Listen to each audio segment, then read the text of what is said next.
December 2001 will always be an extremely memorable date in my mind. My brother came home from work with his brand new shiny Xbox. He plugged it in for my younger brother and I to play as he headed out for some beers with friends in town. There's this new game, it's called Halo.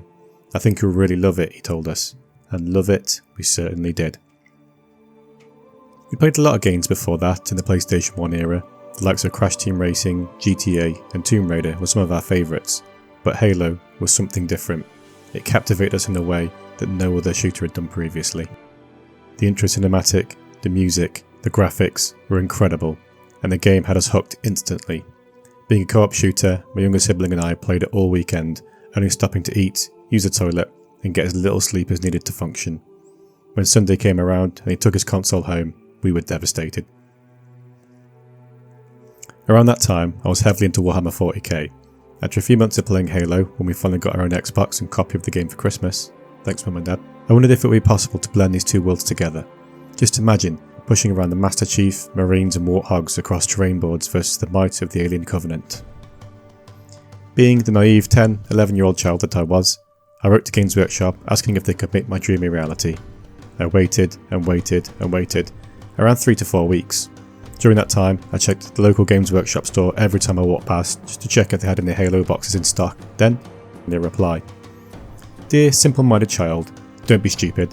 There's not enough of a range in the Halo universe to make a game like Warhammer 40k, so no, we're not going to make it. Of course, the actual reply was not as blunt and a little bit more polite than that, but that's what it felt like to me at the time. Through the years, I saw various Halo minis come and go. Spartans painstakingly modded from green stuff, goofy little grunts made from putty, Warthogs kit bashed from what looked like Hot Wheels.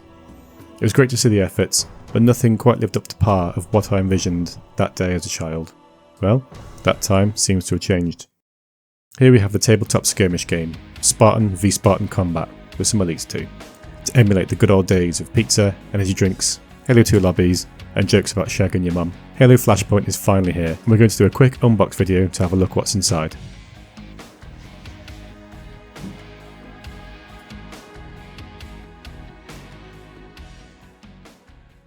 So first up for the box sets, we will be opening the Master Chief set that comes with a selection of paints and a paintbrush.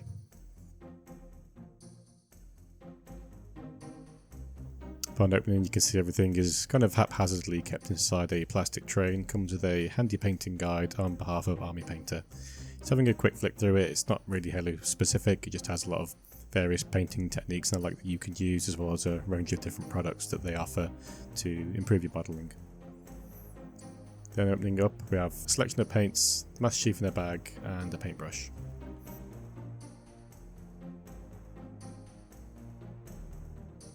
As well, these cards, which seem to have the Master Chief stats, a little bit of lore, and some nice artwork on the back.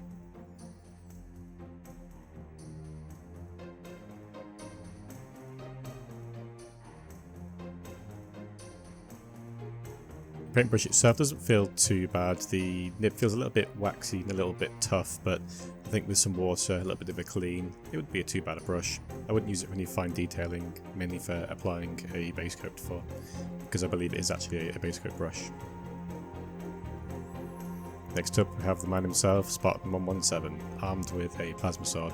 The sculpt overall looks pretty nice, it feels pretty tough, doesn't feel particularly brittle, and he just kind of snaps into his base there, so what it'll take is a blob of glue, a little bit of careful positioning, and he should stay there no problem.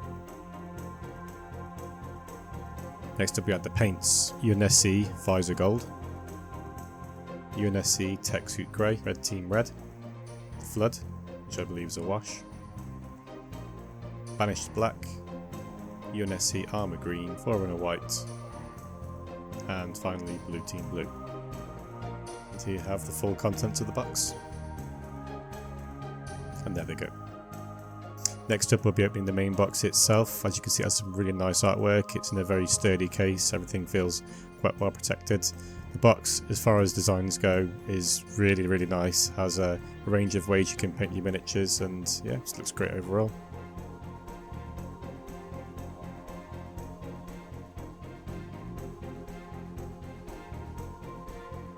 So what's in the box, you get the usual kind of paraphernalia, some advertisements, an instruction book on how to build the terrain, which is nice and easy to follow. You have the Halo Flashpoint rulebook itself, which I have yet to have a proper dive into, maybe in a future video.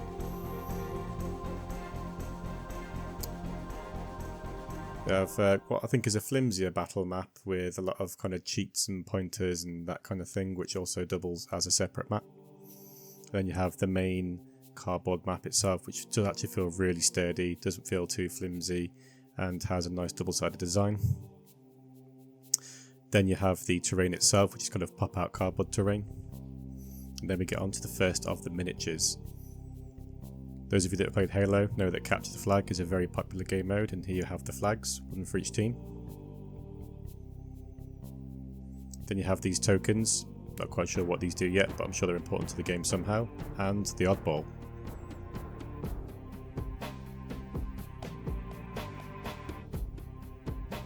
Next up you have these other tokens, which I'm sure are important to the game, but again, I still don't know what they do yet. And then we move on to the actual models themselves, red and blue Spartans with 4 elites.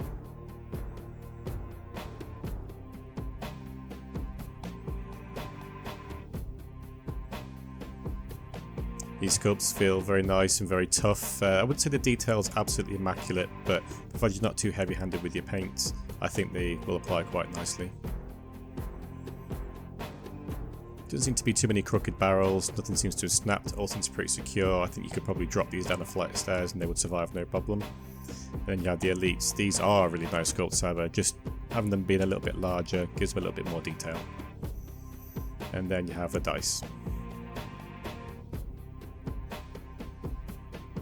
Then you have these, what I assume are item cards to be scattered around the battlefield, so as you can see they have most of the major weapons from the actual games themselves.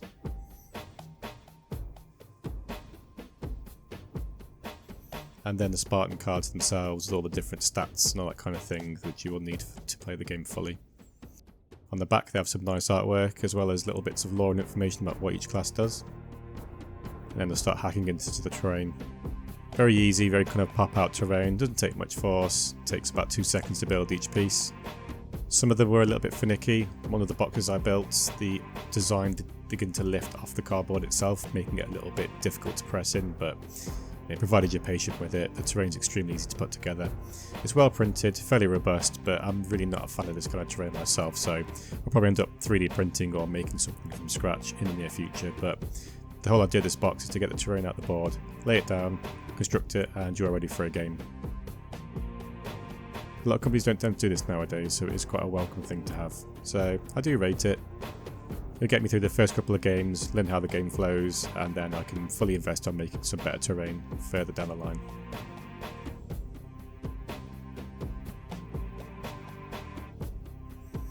So you can just see a quick example of what half a bullet terrain would look like with the models themselves laid out. The terrain feels like a very good size compared to the minis themselves, and yeah, all looks quite good when it's all put on the board together.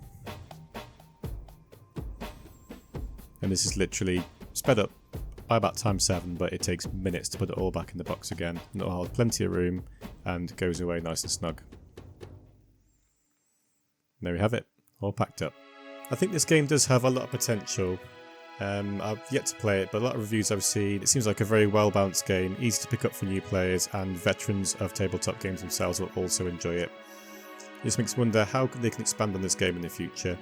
Maybe bring in slightly larger boards, allow you to integrate vehicles such as mongooses and warthogs, as well as the ghosts and possibly even some heavier armour such as wraiths or scorpion tanks. It would be nice to see some Covenant expansions in the future as well. They would have elites, but it would be nice to have some kind of chaff like the grunts and the jackals running around the board harassing your opponents as well. It seems like a very good first step into getting the Halo IP onto the board itself, and I'm a big fan and can't wait to play my first game. But there you have it. There is the unboxing of the Halo Flashpoint Spartan Edition, the Master Chief paint set, and also the dice, but that's not really worth opening. But hopefully you've enjoyed this quick look into what exactly is included with these boxes, and maybe it's encouraged you to pick up your own from your local gaming store. If you decide to pick up the game, if you've been on the fence about it, or if you've played a few games already, let me know how you find it. Thanks for watching. We'll see you in the next one.